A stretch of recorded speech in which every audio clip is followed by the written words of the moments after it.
desde el Centro de Futuro del Trabajo, estudiamos como uno de los sectores que más demanda tiene, el ámbito logístico. Para ello hemos invitado y tenemos una agenda que estoy segura que a todos os va a apasionar, a los que estéis en streaming, a los que estéis conectados desde cualquier parte del mundo, a todas las personas que nos acompañan hoy. Hemos organizado una agenda para debatir, más allá de los datos que salen en el estudio, aquellas reflexiones sobre lo que están haciendo algunas de las empresas más relevantes en cuestiones de diversidad de género. Es nuestra responsabilidad desde la escuela y desde el Centro de Futuro del Trabajo orientar toda la empleabilidad de nuestros alumnos hacia aquellas competencias y funciones que tienen más demanda para los profesionales. Y según diferentes estudios que hemos realizado, todo el sector de logística y en cualquier empresa, todas las posiciones relacionadas con el ámbito logístico tienen muchísima demanda, con lo cual, primera llamada de atención a todo el talento, pero muy en específico hoy a las mujeres, para trabajar en el ámbito de la logística.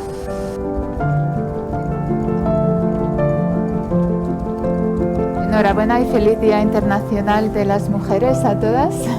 Sí, pues nuestro informe tiene que ver hemos analizado un concepto un poco nuevo, no nuevo, que tiene que ver con lo que es el liderazgo sostenible. Un liderazgo diferente, un liderazgo ágil, para decirlo de alguna forma, y solamente os voy a presentar un poquito de lo que trata nuestro informe.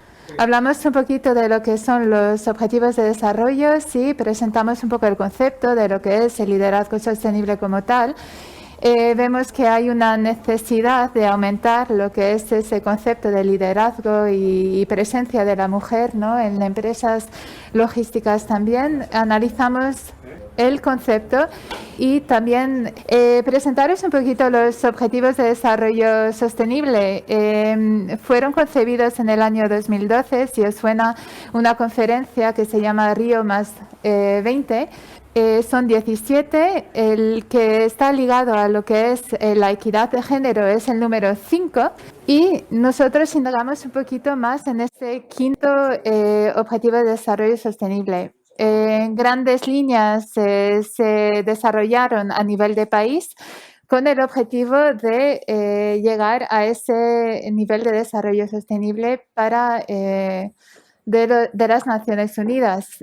Si analizamos un poquito el concepto de sostenibilidad, para dar una definición, sí, esta es para satisfacer lo que son las necesidades actuales sin comprometer la capacidad de las generaciones futuras, garantizando el equilibrio para el futuro, para nuestros hijos y hijas. Entonces, esta definición salió de un informe que se llama el informe de Brundtland de 1987. Y entonces, la próxima pregunta que podría surgir sería: ¿por qué tenemos que implementar todo esto a nivel corporativo? ¿Por qué implementar la sostenibilidad? Y realmente vemos que al fin y al cabo podemos pensar que a nivel corporativo puede ser negativo. ¿Por qué cambiar nuestra forma de actuar? Si lo vemos en grandes líneas, hay múltiples ventajas. Por ejemplo, reducimos al fin y al cabo lo que es el impacto medioambiental, ¿sí? También lo que vemos es que al fin y al cabo generamos más beneficios económicos. ¿Y por qué? Porque las leyes están cambiando hacia la sostenibilidad. Si vamos con el flow, para decirlo de alguna forma, vamos a conseguir más inversionistas y más dinero. También vamos a mejorar al fin y al cabo nuestra marca, nuestra reputación. Y si además lo incorporamos en nuestra estrategia, vamos a evadirnos de lo que es el famoso greenwashing. Y entonces, si vamos un poquito, si analizamos la presencia de la sostenibilidad en empresas, sí, el 80% de empresas españolas, según el Reputation Institute España, ¿sí?, tienen alguna estrategia de sostenibilidad en su core de negocio. Si vemos, muchas empresas en el IBEX 35 también incorporan lo que son estrategias sostenibles. Y si entramos más, indagamos un poquito más, en 2016 había un 53% de las empresas que incorporaban lo que es la sostenibilidad en su core de negocio. Y en solamente 3 años, esa cifra aumentó por un 10% al 66%.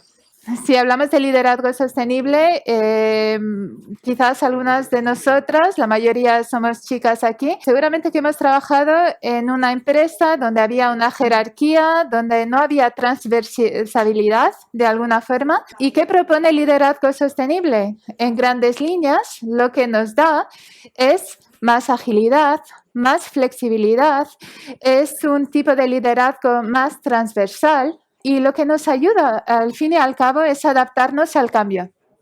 Las empresas realmente hoy en día están cambiando continuamente y lo que tenemos que hacer es adaptarnos.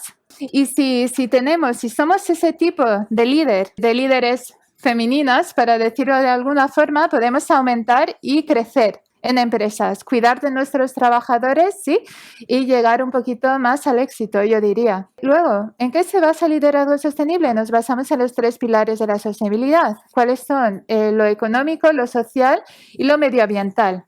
Como hemos visto en la diapositiva anterior, hay diferentes definiciones de lo que es el concepto de liderazgo sostenible y solamente destacar un contexto, un framework, presentados por 2 autores que son Hargreaves and Fink. ¿Qué nos dice? Básicamente, se fundamentan en 7 pilares que son el desarrollo, mantener el aprendizaje continuo en empresas, asegurar los logros en el futuro para el liderazgo sostenible, sostenibilidad en el futuro a largo plazo.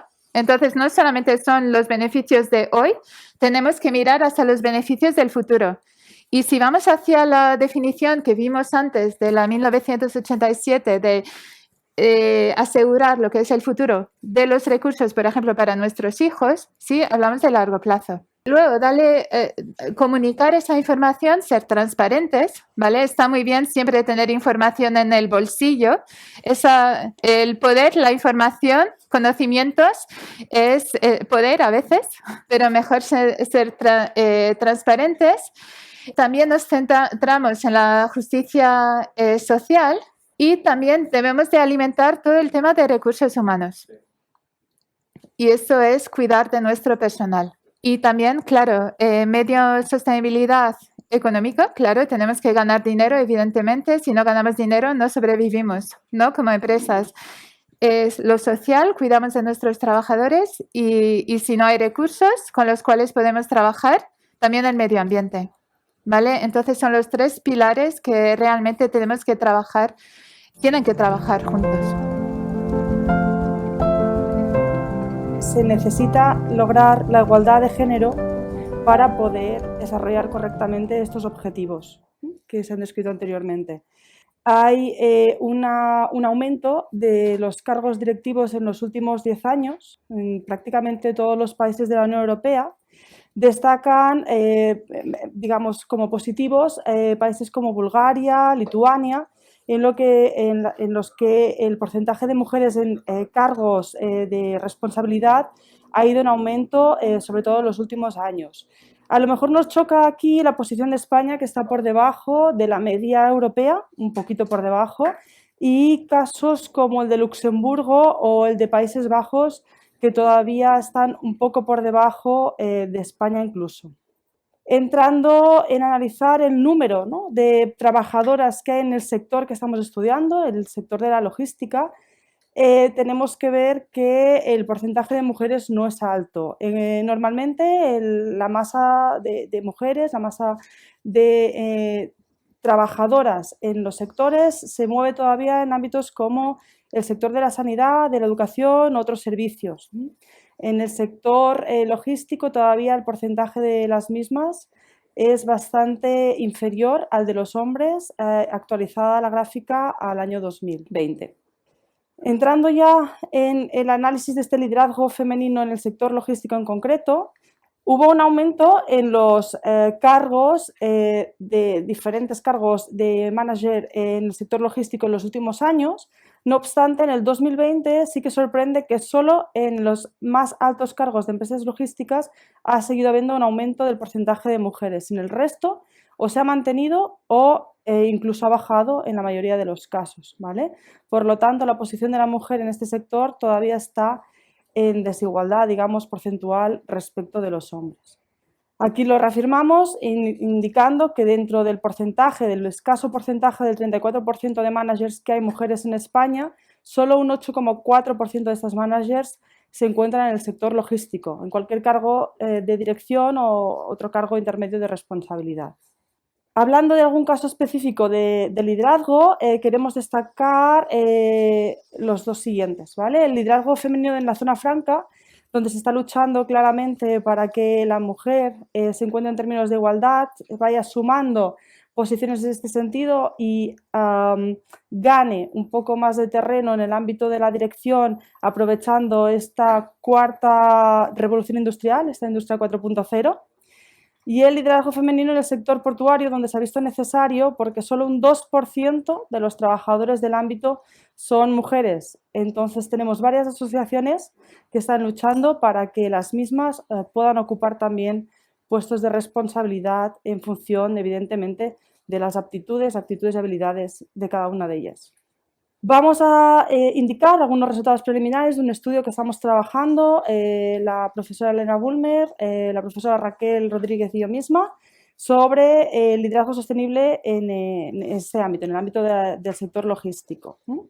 Aplicando la teoría de Bergester, hablamos o trabajamos la aplicación del liderazgo de las langostas y del liderazgo de las abejas, entendido el primero por aquel liderazgo de suma cero, en el que lo que gana uno pierde el otro. Entonces, lo que valoramos en este caso son básicamente la ganancia de beneficios, sea cual sea el coste. En cambio, en el liderazgo de las abejas, el que tratamos de trabajar aquí a través del liderazgo sostenible, es el liderazgo que tiene en cuenta aspectos sociales, que se interesa por las partes y que suma todo eso para alcanzar beneficios para todos los participantes, digamos, en el juego de estos roles. Por lo tanto, el liderazgo sostenible va más allá que la simple toma de decisiones, como aquí indicamos, y requiere evidentemente un enfoque sistemático y transversal. Para poder analizar y ver cuál es la situación actual de este liderazgo sostenible en las empresas del sector logístico, se han encuestado a 24 directivas o responsables que han aportado su visión en este sentido. Se ha realizado a través de un cuestionario, evidentemente aprovechando la situación, hemos tenido que hacerla online, y nos han contestado a una serie de 58 preguntas que hemos clasificado entre indicativos de liderazgo sostenible o no sostenible. Dentro de esta clasificación profundizábamos en 3 categorías en función de si estaban más o menos arraigados a la cultura empresarial de la compañía, y 4 subcategorías que nos indicaban cómo actúa la compañía en desarrollo profesional, en costos de gestión, en responsabilidad social corporativa y en liderazgo innovador. Lo que tenemos que hacer, sí, es realmente de promover ese liderazgo innovador y que sea más visible y realmente seguir promoviéndolo.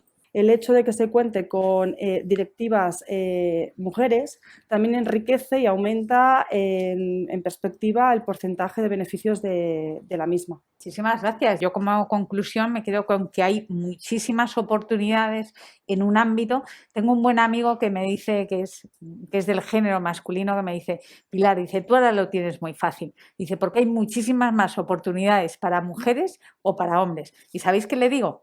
Digo, no. Digo, no hay muchísimas más oportunidades para mujeres o para hombres.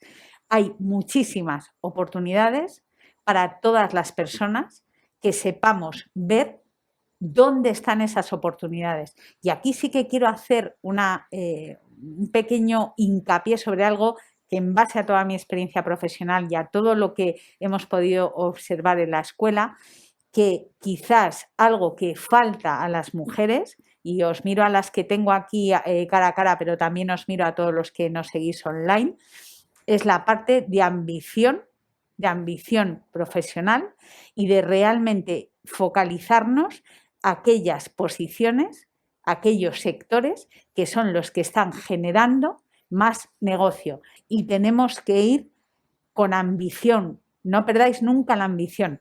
No perdáis la ambición y no perdáis el foco, porque esas serán las dos palancas que hagan que el liderazgo sea un liderazgo sostenible.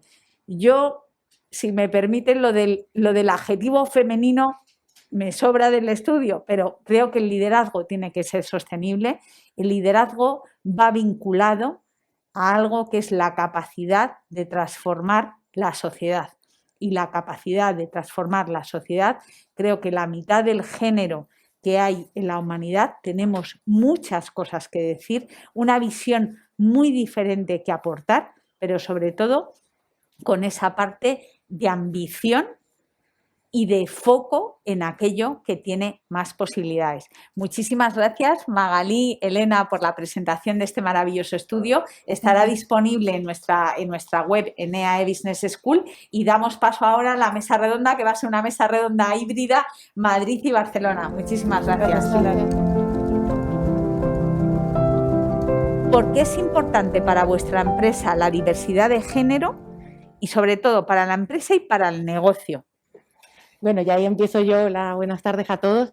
Y voy a hablar desde el punto de vista de marketing, que es mi área de experiencia. Lo primero es porque tiene sentido, porque en un mundo que cada vez es más global y que tenemos que desarrollar productos, tienes que traer distintos ángulos y diferentes puntos de vista para poder desarrollar algo que funcione. Si solo tienes un sesgo y solo trabajas en un punto, pues no desarrollas un producto que funcione para todos, ¿no? Entonces, lo primero es porque tiene sentido, y después se han hecho estudios, y hay un estudio de McKinsey que además se actualizó en el 2018, donde te explica con razón científica cómo crea mucho más valor una empresa que es diversa en género, y no solo en diversa en género, sino en cultura y en etnias, ¿no? Aplicaban hasta un 27%, crece en valor una empresa por la diversidad de género, y llega hasta un 33% si además incluimos toda la diversidad en todo su amplio espectro. Hay que hacerlo porque está demostrado que es para el bien del negocio, que funciona bien para las empresas, y que además, si queremos tener una empresa con escala global, es lo que tenemos que hacer. Nosotros en BP, que podemos trabajar desde cualquier sitio del mundo, pues tratamos de garantizar que esto ocurra. Joaquín, en Repsol, que además me consta, sabéis que la igualdad de género es uno de los objetivos de desarrollo sostenible. Me consta que desde Repsol tenéis una de las mejores prácticas en diversidad de género, aparentemente en un sector que no es muy llamativo para las mujeres. Entonces, me encantará que nos compartas tu opinión. Sí, en Repsol hay un convencimiento total de que es un generador de valor. Es un coste de oportunidad que no nos podemos permitir. Y con el mismo principio que ha mencionado Nuria, la innovación, cuando se juntan dos formas diferentes de ver un mismo problema, es cuando surge la innovación, surge el avance, surge la transformación. Y en una compañía que está en un proceso de transición energética, la igualdad de género es un factor fundamental. Así que ese es un elemento esencial para nosotros. Genial. Joaquín ha apuntado un libro que me estoy leyendo, que hago el inciso y os recomiendo muchísimo, que es de Bill Gates, que es sobre el desastre climático, la transición energética, sobre la que habla Joaquín. Ahí es donde tenemos que ir todos, no solamente hombres y mujeres, porque estamos en un cambio del modelo energético que se tiene que producir a emisiones cero, y entonces ahí hay una grandísima oportunidad, no solamente para las mujeres, sino para todos, de reconvertir profesiones tradicionales. Bueno, yo coincido con lo que se ha dicho, ¿no? Al final, todo lo que sea potenciar la diversidad de género aporta innovación. Si aporta innovación, también se ha visto, no solo en los estudios de McKinsey, en otros estudios como Harvard Business Review, que fomenta también unos mayores resultados, un mayor engagement también con los públicos internos y un mejor posicionamiento de marca, ¿no? Es importante, yo creo que es que no hay ni que planteárselo, es que es necesario sí o sí. Es decir, y más en mi posición en innovación y en un hospital, nos encontramos día a día con muchísimos problemas complejos, ya no contamos ya lo de la pandemia porque ya estamos cansados, pero el tener diferentes visiones, porque pensamos muy diferente muchas veces. Entonces, el tener diferentes visiones, ya no solamente hombre-mujer, sino al final yo voy un poco más allá, la multidisciplinaridad. Ante un problema, todos los puntos de vista aportan y se ha demostrado que ante una crisis debemos de participar tanto hombres como mujeres de la misma manera, porque es que si no te quedas a mitad de la solución. Vale, ahora mi pregunta es, ¿por qué llevamos 5 años sin que se produzcan estos grandes avances? O sea, ¿por qué creéis? ¿Es un tema de las mujeres, es un tema de la sociedad, es un tema de las empresas? ¿Sentís que hay todavía, aunque no haya una discriminación real, hay ciertas reticencias? ¿Por qué no hay ese avance a que haya unos comités más diversos? No solamente de género, aquí estamos por género hoy, pero de edad, de cultural. ¿Por qué creéis que no pasa? Bueno, yo creo que es un camino, ¿no? No es algo que puedas cambiar en el corto plazo, porque, por ejemplo, no sé cómo será en Repsol, pero en BP, por ejemplo, se ha identificado que hasta cierto nivel hay 50 y 50, y llega un momento que el nuevo directivo, ocurre antes, cuando accedes al primer mando intermedio, que ahí es donde se hace el sesgo. Entonces tienes que atacarlo allí, hasta que esos puestos lleguen arriba a puestos de dirección. Pues es verdad que hay un camino. Lo importante es que las empresas no se rindan. Por ejemplo, en BP es verdad que si ves, para hacer un sector industrial, que es un sector, cuando juntas todos los negocios, tenemos de senior leaders, creo que lo busqué, y tenemos casi un 30%, y de group leaders, que son los super jefes, un 25%, y tienen una ambición de un 35%, es que está muy lejos de ser un objetivo. O sea, que prácticamente es inaceptable, pero es que para llegar a 50 tienes que pasar por 40, ¿sabes? Entonces yo creo que es un poco. Y luego, sí es verdad que todo el tema de conciliación, de ajustarlo todo, pues también tiene que haber hay un momento que además ocurre antes, que es cuando la mujer de alguna manera puede parar el ritmo comparado con otros, y eso es lo que hay que facilitar que no ocurra. Y por eso todas estas empresas tienen todas estas filosofías de conciliación, de trabajo remoto, para poderlo conseguir. Pero ¿cómo lo veis en Repsol? Para nosotros, uno de los factores que existe lo llamamos sesgos inconscientes. Sí. Y son sesgos que pensamos que no están en nosotros, pero que están. Y es curioso, nosotros en la última encuesta de cultura que hicimos una pregunta, que era, ¿la diversidad y la inclusión es considerada como una ventaja competitiva? Y cuando las personas se autoevaluaban, decían, sí, yo considero que la diversidad y la inclusión es un elemento de ventaja competitiva. Cuando los equipos valoraban al líder que había respondido eso, no lo valoraban igualmente. Y es porque hay sesgos inconscientes. Uno siempre piensa que es mejor de lo que es en ese elemento. Y nosotros hacemos formación en sesgos inconscientes. Hay gente que nos dice, oye, yo lo he visto y me he dado cuenta que los tengo, pensaba que no los tenía, que no tenía ningún sesgo. Ahora, por ejemplo, Pilar, has hecho una mención de, ahora va a haber más oportunidades para los hombres que para las mujeres. Y yo siempre respondo lo mismo. No es una ecuación cero, no es una ecuación de resultado cero. Si hubiera más mujeres, se generaría más valor, que generaría más riqueza, que generaría más empleo, que generaría más empleos para los hombres. Eso es un elemento. Pero algunos ven, oye, ahora no va a haber oportunidades para los hombres, va a haber más si hubiera más mujeres. Entonces, esos son sesgos ahí que están existentes, que tenemos ciertos miedos. Y luego hay elementos también que se hacen, que hay que cuidar y que muchas veces te sorprenden. Por ejemplo, a nosotros nos han dicho, tras un análisis que hemos hecho, han dicho que ciertas vacantes, cuando las publicas, generan más postulantes hombres que mujeres, en función de la terminología que utilices. Por ejemplo, cuando es maximalista, se requiere un experto, se requieren 15 años de experiencia, se requieren, por alguna razón, las mujeres a veces no se ven como lo ven y dicen, pues yo no encajo aquí. Y hombres que igual tienen menos empaque, se presentan con toda la artillería. Y entonces nos han dicho, intentar no utilizar maximalismos en ese tipo de conversación. Son sesgos inconscientes que hay que tener siempre presentes y que hay que ir cuidando. Yo aquí me gustaría puntualizar dos cosas. Una cosa es la fotografía de la empresa. Muchas veces trabajamos este tipo de iniciativas y yo he detectado que falta tener una fotografía real de dónde está la empresa respecto a los objetivos que quiere asumir. si no tenemos una fotografía de dónde estamos, qué es lo que opinan nuestros trabajadores, un análisis real de nuestra foto actual, es más difícil llegar a esos objetivos que queremos asumir de tu carrera profesional. Y sí que encuentro esa sensación de bloqueo de muchas jóvenes cuando están en los primeros años de universidad, que tienen como más respeto no solo a crecer, sino a cómo hacer ese crecimiento.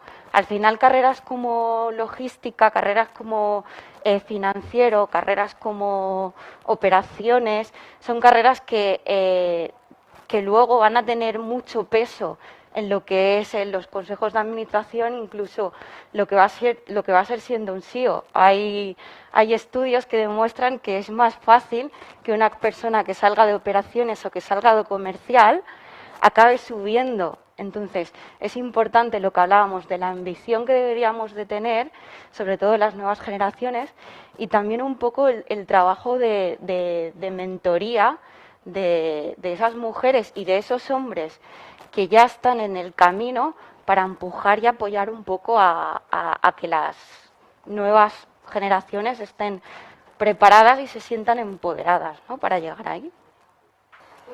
Creo que realmente hay muchos sesgos todavía y es un tema cultural, pero ya no solamente del hombre, sino más bien nuestro. Es lo que decíais, nosotros nos ponemos las trabas y si nos pasa algo porque lo hemos luchado, aún decimos qué suerte tengo, cómo he tenido la suerte que se fijen en mí. Cuando otro, si fuera un hombre, quizás dirías que me lo merezco, ¿no? Realmente nosotras tenemos que hacer un trabajo de creérnoslo más, que al final tenemos el potencial y por qué no, si hemos luchado lo mismo que el resto.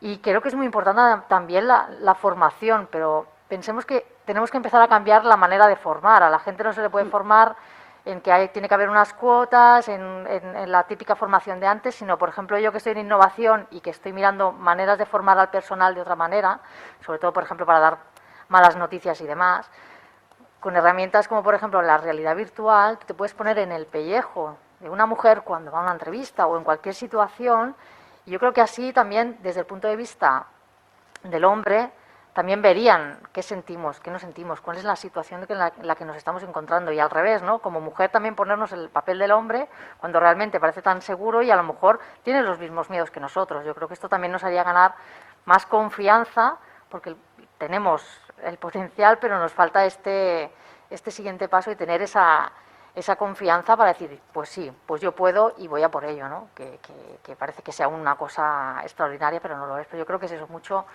mucho tema cultural y que queda todavía mucho trabajo. Y no sea solo poner, sí, en mi empresa estamos haciendo esto, tengo un plan de igualdad, no, sino que realmente los que lo ponen se lo crean porque lo sienten, no porque realmente todas las empresas lo tienen que tener. Y yo creo que ahí está también la diferencia. Os voy a contar una anécdota. Yo soy de una provincia, de una capital que es muy poco conocida, que es Palencia con P. Es decir, un sitio pequeño. No es Madrid, no es un sitio grande, no es una ciudad grande, pero yo creo que puede ser la circunstancia de muchas de las personas que me estáis escuchando. Mi abuela, a la que quería mucho y era una mujer estupenda, jamás en la vida viajó sola. Bueno, sola por supuesto que no. Y bueno, mi abuelo la ayudaba mucho, pero no viajó. Si a mí ahora mi abuela me viera viajando sola a Lima, a cualquier sitio, cogiéndome un tren, una maleta, yo sola, me hubiera dicho ahora, yo creo que hubiera estado súper orgullosa de mí. ¿Por qué? Porque es esa parte de ambición que os decía antes. Es que para impactar, para cambiar el mundo, hay que trabajar. Y hay que trabajar mucho. Nos hacen falta referentes. Habéis sacado temas súper importantes. El tema de los sesgos. En transporte. Hay un número bajísimo de mujeres trabajando en transporte. Porque claro, transporte no solamente son los puestos glamurosos de oficina. Transporte es la gente que coge y carga y descarga, que además es una de las posiciones más demandadas. Claro, me veis a mí con... Bueno, aunque soy delgada tengo fuerza, pero muchas mujeres piensan, no, yo eso, ¿cómo me voy a dedicar a una profesión de hombre? ¿O cómo voy yo a cargar? ¿O cómo voy a trabajar por la noche? Porque muchas mujeres no pueden trabajar en la noche. Claro, la parte de logística exige que la mayoría de las rutas ahora, y más con el tema de COVID-19, sea por la noche. El tema de los sesgos inconscientes es importantísimo, empezar a quitarlos desde pequeños. El tema de hacer una fotografía real de lo que sucede en las empresas, lo habéis comentado ahí en Barcelona.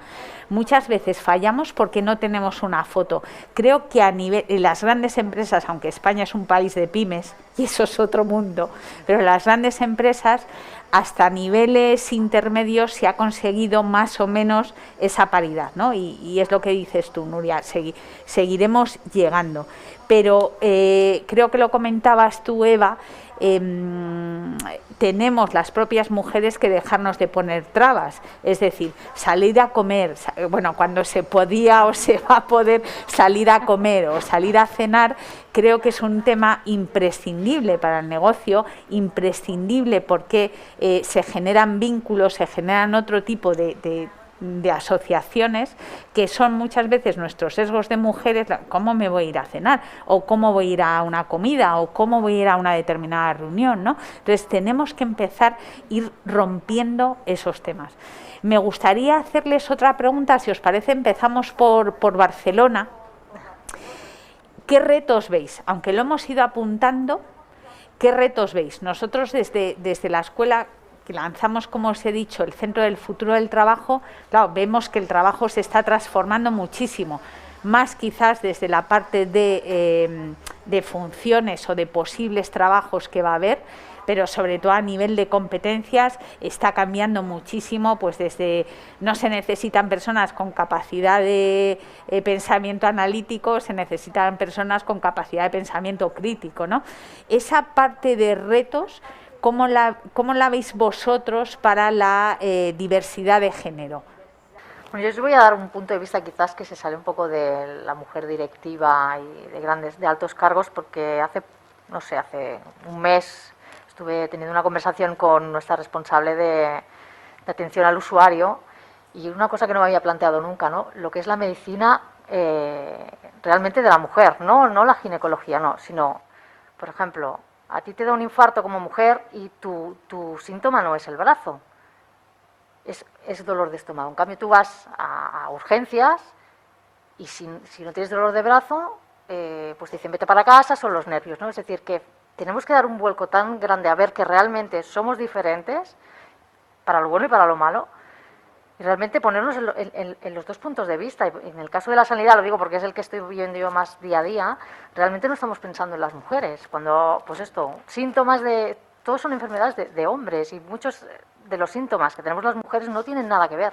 Y no soy la primera mujer que la envían a casa pues porque piensa que es estrés y realmente le estaba dando un infarto, ¿no? O sea, hay un trabajo detrás, ya no solamente de ver hacia la mujer directiva, que sí, que esto seguramente mi compañera lo comentará mejor, sino desde este punto que lo quería lanzar porque es una cosa que no se suele pensar y que yo creo que hay mucho que darle vueltas también en ver que hay otros puntos de vista, y, por ejemplo, en la sanidad, y que aquí hay un reto muy, muy, muy grande, y creo que al final es parte del reto general, de que somos diferentes, que nos complementemos y que trabajemos juntos, ¿no?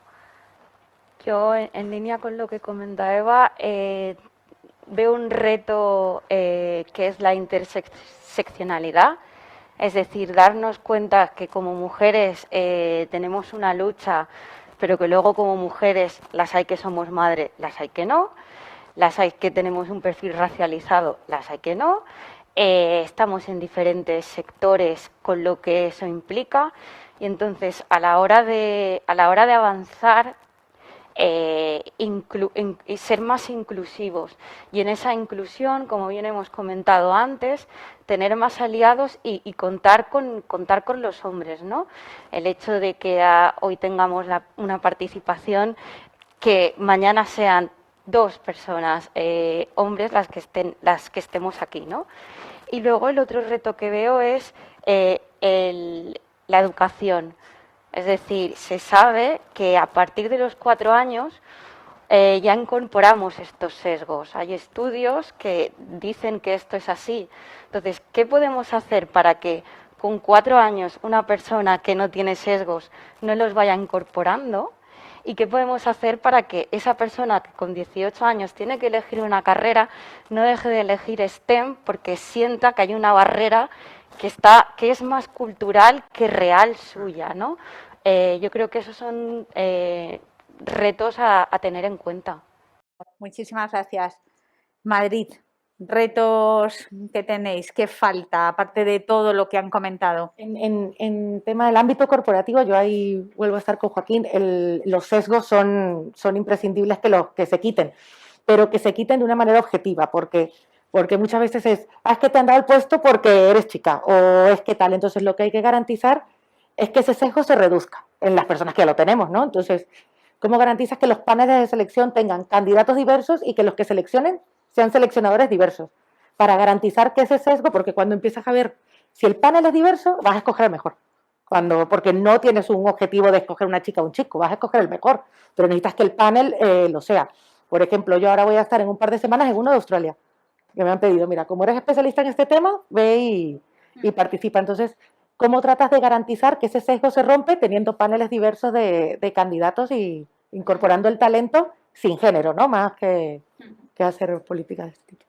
Hay algo que habéis mencionado muy interesante. Para nosotros, que buscamos siempre paridad en la selección, nosotros ya en el plan de sostenibilidad tenemos paridad en la contratación. Y hay una conexión necesaria entre educación y empresa, de tal manera que eso pueda suceder.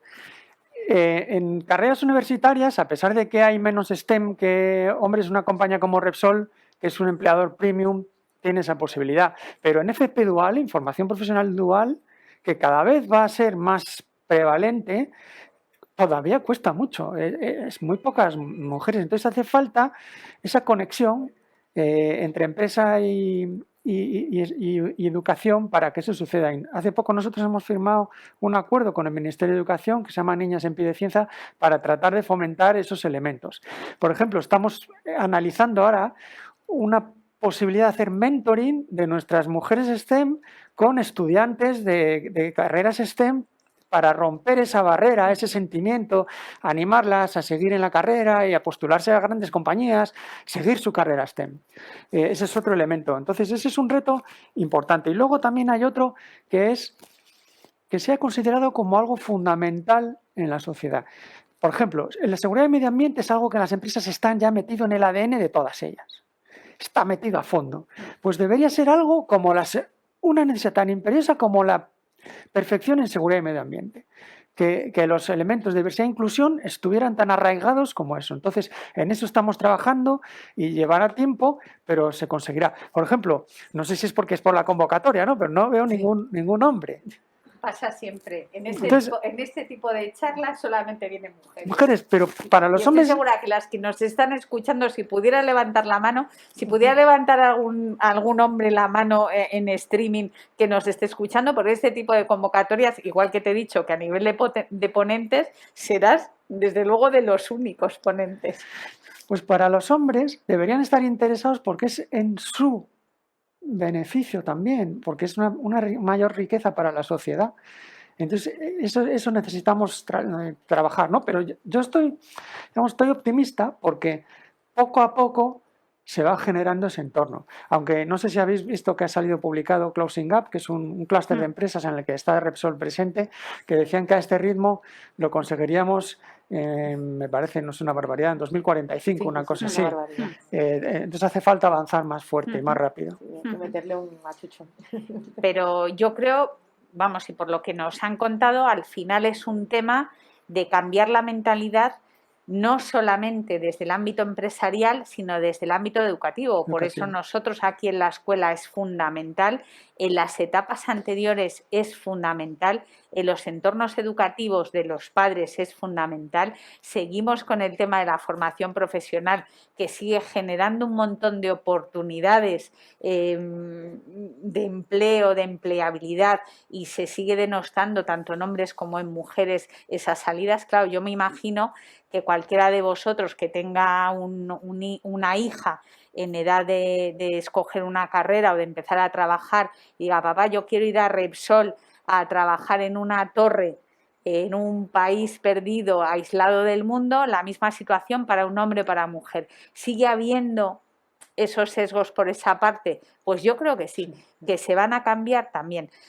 Hay un aspecto fundamental que está el aspecto del cumplimiento normativo y todas las empresas que tienen planes de diversidad e inclusión para que cualquier tipo de discriminación por edad, que no lo hablamos, por género, que eso no sea, todavía yo me sigo encontrando y sigo publicando mucho, administrativas, recepcionistas, o sea, todavía hay mucho sesgo. Todo eso yo creo que se está eliminando y creo que aquí tenemos la apuesta de 4 grandes empresas que están haciendo un cambio profundo para esta parte de integrar talento. No os olvidéis que aquí no hay género, que una empresa, aunque sea sostenible y aunque tenga la Agenda 2030 y los 17 objetivos, evidentemente tiene que tener el negocio, pero el negocio, la mitad de su negocio, la mitad de sus clientes es un talento diverso, con lo cual integrar en todos los niveles esa diversidad de género es algo de lo que seguimos hablando todos los años, estoy segura que seguiremos hablando, pero desde luego que no debemos perder el foco y aquí hemos tenido 4 grandes empresas que realmente apuestan no solamente por medidas concretas. Yo os aconsejo de verdad que entréis a conocerlas más por toda la parte de diversidad de género, de medidas concretas que tienen, pero sobre todo por algo que ha salido en todas ellas, sesgos inconscientes que tenemos todos y cada uno de nosotros, incluidas las mujeres, de decir yo por qué voy a estudiar una ingeniería, o yo por qué voy a ir a una comida o a una cena, o yo por qué voy a trabajar en un sector o en otro que puede ser menos orientativo o menos que haya menos mujeres allí. Con lo cual, de verdad que ha sido un gran placer esta mesa virtual. Las conclusiones la va a hacer Cristina Tomás, Associate Dean of Strategic Planning and Administration, Marta González, profesora de EAE, experta en comunicación, Ana Ripoll, directora del Master Design Thinking Campus Barcelona, founder at Intuitiva. El futuro está en un cambio de mentalidad, pero en un cambio de mentalidad por parte de las familias cuando somos pequeños, porque esa educación sexista hace que al final actualmente no tengamos paridad, porque no tengamos tampoco mujeres que estén preparadas para llevar un tipo de actividad o dirigir un tipo de empresas, porque no tienen la formación adecuada, puesto que ya desde pequeños no han podido elegir o han elegido con ese sesgo o ese condicionante previo. Después también quería recalcar que afortunadamente estamos hablando de esto en este momento porque hemos nacido en un lugar del mundo en el que la situación es la que es, pero que si viviéramos en África seguramente estaríamos hablando de otra cosa completamente distinta y muchísimo más atrasada de la que tenemos en la actualidad. Y por último, sobre todo yo creo que es importante la colaboración, porque la visión es muy complementaria, la del hombre y la mujer, y creo que eso es algo que tenemos que tener en cuenta, que no es un mundo para hombres ni para mujeres, sino que es un mundo para las personas y para todos, en las que entramos todos, de color, edad, género y lo que sea. Muchísimas gracias. Las mujeres a nivel más pequeñito o autónomas, porque hay muchas autónomas que no se creen, no solamente las que tienen un comercio o tienen una pequeña tienda, no, también pues las freelance, las abogadas, muchos profesionales liberales que no se creen que pueden hacer grandes cosas, que pueden llegar a tener una gran empresa, que pueden llegar a tener un buen proyecto. Y esto es importante. Entonces eso es creérselo y adelante. Lo del mentoring, quiero nada más comentar una cosa del mentoring, que lo del mentoring es curioso porque los mentorings están más enfocados a las mujeres que a los hombres. Necesitamos más que nos den el empujón a nosotros, por eso mismo, porque no nos lo hacemos a nosotros que a los hombres. Y esto hay que cambiarlo, hay que darle la vuelta. Muy bien, pues a mí me gustaría decir solo 2 cosas, y es que la primera es que a mí el término liderazgo femenino a mí me rechina un poco, ¿no? Un poco ha salido antes en Madrid, lo han comentado. Para mí el liderazgo no es una cuestión de género, es una cuestión del talento o de la actitud que tenga la persona. Entonces, creo que a mí me gustaría en el futuro hablar directamente de liderazgo sostenible y esta coletilla de femenino dejarla de lado, ¿no? Porque al final lo que hace es encorsetarnos y etiquetarnos y establecer unas expectativas y unas realidades que luego no son. Y por otro lado también me gustaría, y esto lo veo en las aulas y lo veo en mi trabajo diariamente, ¿no? ¿Cuánta gente, cuántas chicas están estudiando en la universidad, están estudiando en las escuelas de negocio y luego cuando hablas con las empresas o estás haciendo proyectos allí, no están allí? Entonces a mí me gustaría que de una vez por todas, todas nos atreviésemos a dar un paso adelante y que somos capaces de hacer cualquier cosa, sencillamente tenemos que proponérnoslo, ¿no? Y bueno, que somos igual de capaces que cualquier hombre y que juntos sumamos. Desde la escuela siempre intentamos lanzar iniciativas en este día, no solamente para decir que las mujeres valemos mucho, que yo creo que ya lo sabemos todas y bastante, sino datos que muestran dónde hay déficit de talento diverso en determinados sectores, en determinadas posiciones. Os traemos empresas que apuestan realmente por esa diversidad de género y os mostramos a nivel de competencias, no solamente de funciones, que las competencias que a lo mejor más nos empeñamos determinados géneros en ser más efectivos, ser más productivos, que hay que hacer quizás un viraje hacia esas competencias relacionadas con el networking, con hacernos visibles. Lo comentaba antes con Magalí, que ha presentado y además es buena amiga y buena compañera, y me decía, Pilar, dice, yo es que me dedico a hacer muchas cosas y no las cuento en LinkedIn. Digo, ¿y por qué no las cuentas? No, claro, es que no tengo tiempo. Es que hay que contarlo. Es que no tenemos que esperar a que nadie venga y nos diga lo bueno que somos. Hay que contar y tenemos de verdad que yo creo que hacer un esfuerzo, y a lo mejor más las mujeres, no os digo que no, por esa parte de visibilizarnos muchísimo más. No esperemos a que nadie nos visualice o nos diga, ay, qué bien, o te voy a promocionar. Y luego termino con la parte de sesgos profesionales. Lo habéis apuntado los dos y allí también en Barcelona y me parece esencial. No solamente tienen sesgos ellos, no, tenemos muchísimos sesgos nosotras de lo que se supone que para nuestra condición tenemos que hacer, se espera de nosotros, de nosotras, y creo que es hora ya de romper. Y quizás COVID-19 haya ayudado un poco, de los pocos beneficios que ha tenido, haya ayudado a movilizar esa parte de sesgos que es importantísimo para romper no solamente los techos de cristal, sino cualquier barrera que se nos ponga por delante. Bueno, ¿qué sugieren sobre los sistemas educativos? O sea, el colegio o secundaria, creo que se le dice, ¿verdad? Pero bueno, esto es en todos los países. Yo soy de Honduras, por cierto, pero esto es en mi país, en Estados Unidos, en todos los continentes. Que bueno, sí, comienza en casa, pero ¿qué se sugiere para los sistemas educativos? Que al final es donde un niño y una niña pasan la mitad, o un adolescente y una adolescente pasan la mitad de su día.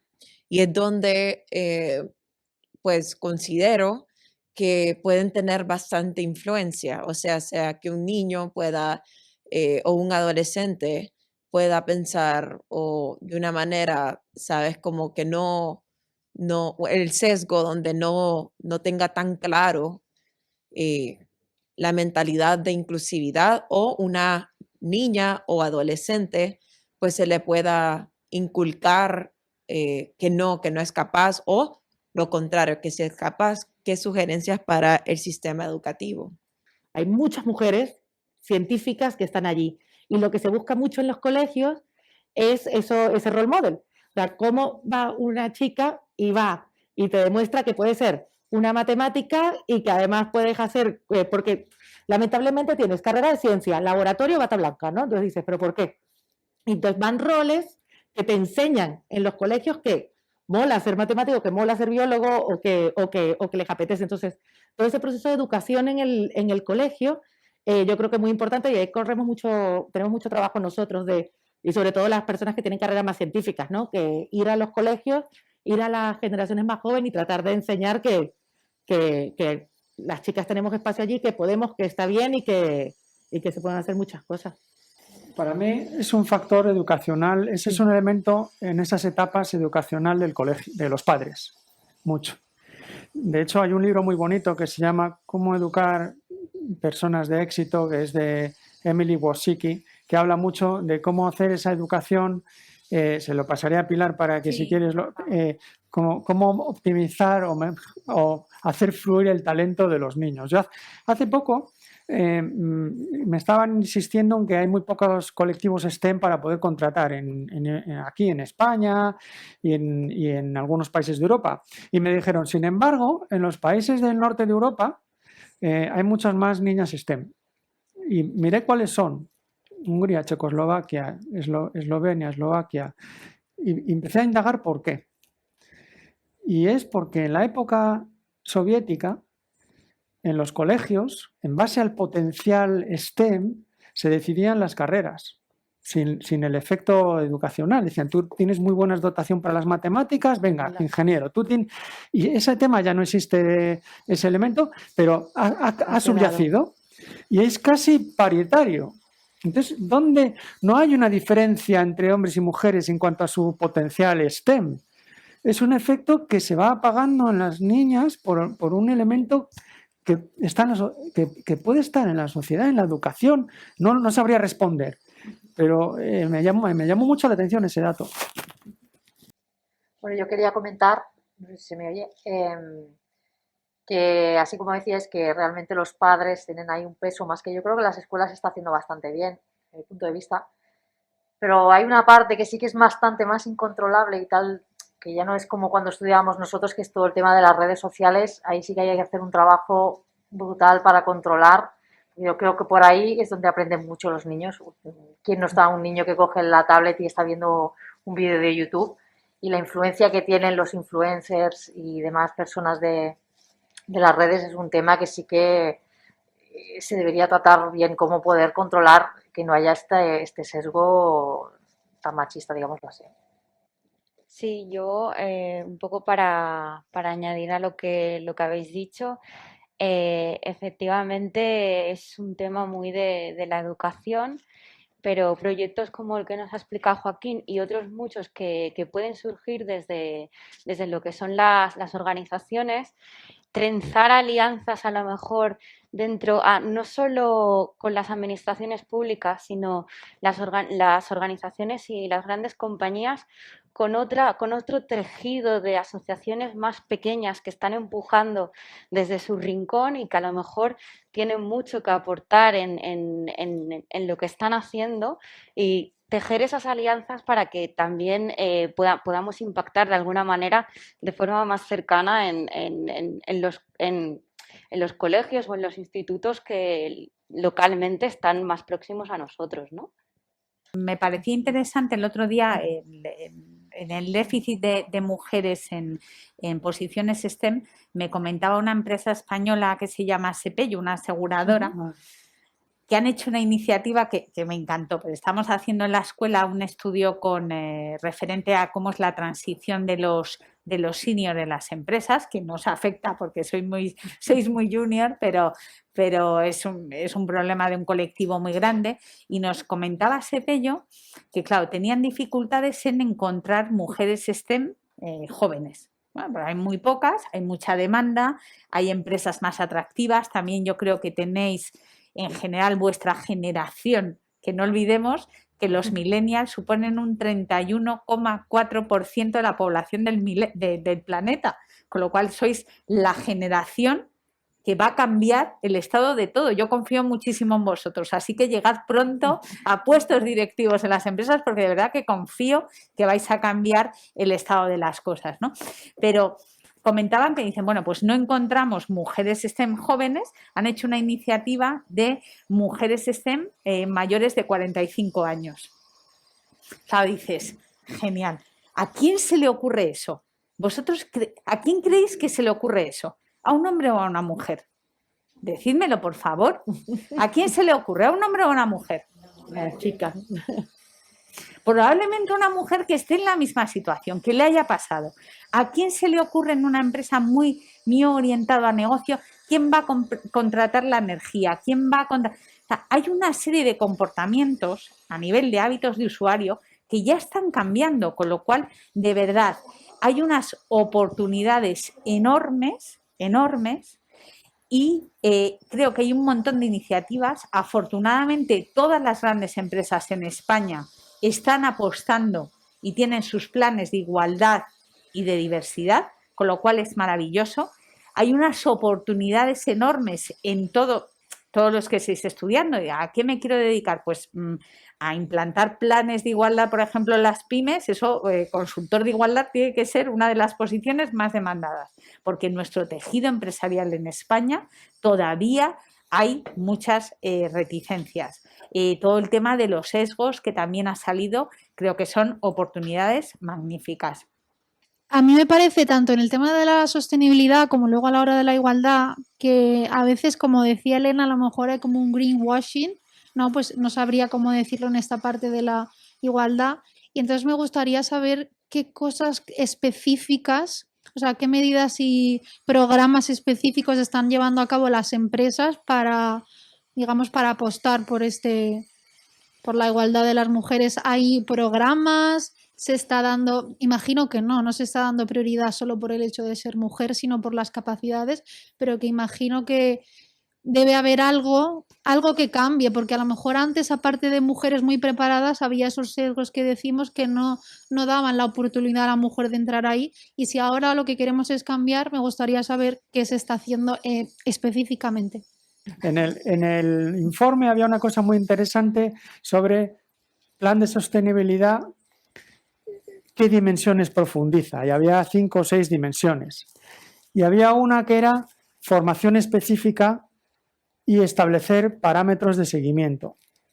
Entonces, nosotros, por ejemplo, en el plan de sostenibilidad nuestro existe una ambición de llegar en el 2025 al 35% de mujeres líderes. Tener paridad en los procesos de contratación. Porque ahora dices, no, pero tener paridad en los procesos de contratación es algo legítimo, porque en la sociedad hay paridad. Entonces es un elemento legítimo. Y luego acciones específicas, por ejemplo, mentoring, que es muy útil. Mentoring, y tenemos incluso mentoring cruzado, tenemos ahora mismo con Salesforce y con CaixaBank y a través de la Asociación Española de Directivos tenemos procesos de mentoring, donde mujeres líderes de Repsol hacen de mentoring de mujeres de estas compañías y viceversa. Esa es una medida, o sea, nosotros, siguiendo ese plan de sostenibilidad, que es un nivel de ambición que fija, tú dices, ¿qué voy a hacer específicamente aquí? En procesos, en becas, por ejemplo, las 600, 700 becas que ingresan en Repsol al año, tenemos un criterio de paridad. Luego, en el indicador de potencial, sabéis que la carrera futura, muchas veces en los equipos de recursos humanos se sigue un elemento que se llama potencial. Bueno, pues analizamos si vemos algún sesgo en el potencial, porque el potencial es el que determina las opciones que vas a tener muchas veces de tomar posiciones. Entonces cuidamos lo que llamamos un pipeline de talento, y cuidamos que haya elementos de paridad. Entonces tienes que tener esa guía constante porque tus objetivos de largo plazo están fijados. Y lo llamamos compromisos con los empleados. O sea, no es un compromiso con la compañía, es un compromiso con los empleados, porque todos los empleados de la compañía se merecen esos elementos. No es un tema ya solo de Repsol. Yo os confieso, es mucho más agradable trabajar en un equipo donde hay diversidad que en un equipo donde solo hay hombres o solo hay mujeres. Es un elemento de compromiso con los empleados. Entonces yo creo que es fácil detectar cuando hay greenwashing. Tú ves un plan de sostenibilidad que es muy genérico, que no profundiza y demás, bueno. Pero cuando va al fondo y sigue todos los pasos que venían en el estudio, te das cuenta de que sí está implementado. Además, los puedes descargar de las páginas web de las compañías, los puedes ver y enseguida te vas a dar cuenta del nivel de profundidad que tienen.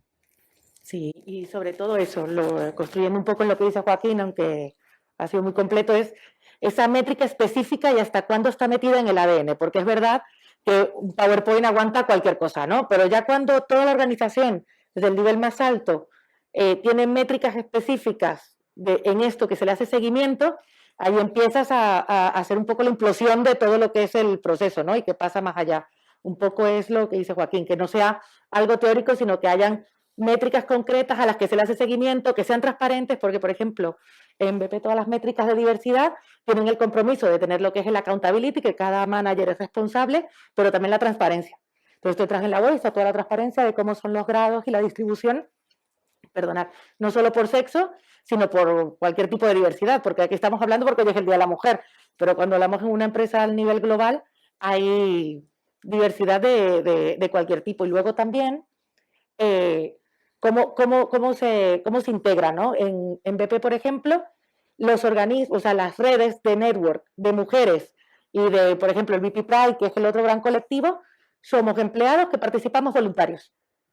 Entonces planteamos iniciativas y tal, y ya trabajamos con toda una estructura de diversidad e inclusión que sí es parte del organigrama, pero para las redes de mujeres somos voluntarias que trabajamos para mejorar nuestro entorno. ¿Qué se está haciendo para educar al hombre en el tema de la igualdad de género? Porque creo que ha habido este año un gran despertar, especialmente para las mujeres, de educarnos y decir, hey, sí, tomemos un paso adelante, tengamos la ambición y tengamos la fuerza, pero ¿qué se está haciendo para educar al hombre también? Yo, si quieres, si me permites, voy a invertir un poco la pregunta. Es decir, ¿qué dejamos las mujeres hacer muchas veces a los hombres? Porque muchas veces yo creo que en el entorno de las empresas, toda la parte de sesgos, que se trabaja muchísimo desde muchas consultoras, por la parte de sesgos que hay, claro, los comportamientos que hay en un hogar o en un colegio se heredan muchas veces a comportamientos que se reproducen en hogares, ¿no? Pero muchas veces, y en esta pandemia se ha demostrado con 2 personas teletrabajando, ¿quién tiene que preparar la comida? O quién tiene que ocuparse de los deberes de unos niños, o quién, claro, ya no hay excusa si uno está en el trabajo o no físicamente, porque con el teletrabajo ha roto, creo que ha abierto un montón de, y lo hablábamos antes, ¿no? Ha abierto una perspectiva muy diferente a lo que significa la conciliación, a lo que significa el trabajo. Si uno tiene 2, tienen una reunión, ¿quién renuncia a tener esa reunión? Hay muchos aspectos que se han puesto en juego y creo que la propia...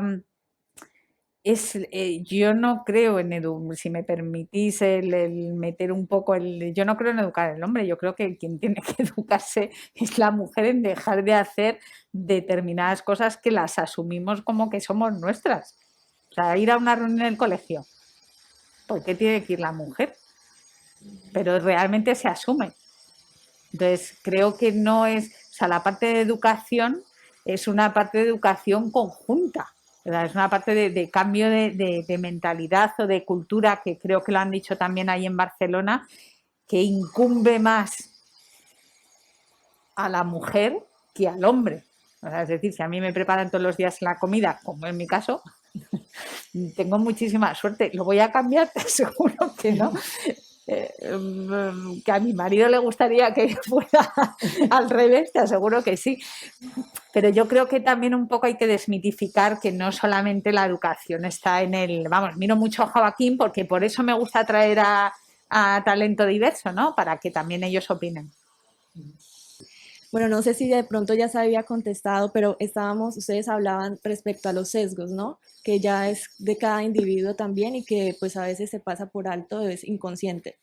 Entonces mi pregunta va, ¿las empresas están aplicando dentro de su cultura organizacional programas para que sus empleados también empiecen a cambiar ese chip? No solamente, pues obviamente sabemos que cuentan con programas para integrar e incorporar mujeres, más mujeres, digamos en este caso, pero dentro de la cultura organizacional se están llevando programas que también ayuden como a romper con este sesgo. ¿Quieres empezar yo? No, bueno, es igual. Bueno, nosotros tenemos un programa de liderazgo, que además es una dimensión de liderazgo que hemos mencionado antes, que nosotros tenemos en Repsol tenemos el liderazgo en 5 dimensiones. Y hay una de ellas, que es el liderazgo inspirador, que es el que nos hemos dado cuenta que hace falta trabajar más. Y hay una dimensión dentro del liderazgo inspirador que fomenta la diversidad y la inclusión como ventaja competitiva. Y en el programa de liderazgo que estamos trabajando hay 2 elementos que estamos incidiendo ahí, que es compromete y confía. Y en confía está el tema de fomentar la diversidad e inclusión. Ese por un elemento de formación. Luego es que se den cuenta que para la compañía es importante. Entonces les decimos unas frases que es pay attention, ask, care. Lo ponemos así en inglés porque tenemos un contexto geográfico multinacional, que es sé atento, estate atento, pregunta si tienes alguna duda y preocúpate. Porque los responsables de los equipos son los que necesitan preocuparse de generar ese elemento de diversidad. Y os pongo un ejemplo. Imaginaros un equipo en el que hay 4 hombres y una vacante. Y se genera un proceso de selección. Hay argumentos que dicen, pero es que hay que escoger al mejor candidato. Pero si tú te preocupas, no individualizas el candidato a él solo, le contextualizas en el equipo donde va a estar. ¿Qué sería mejor en un equipo así?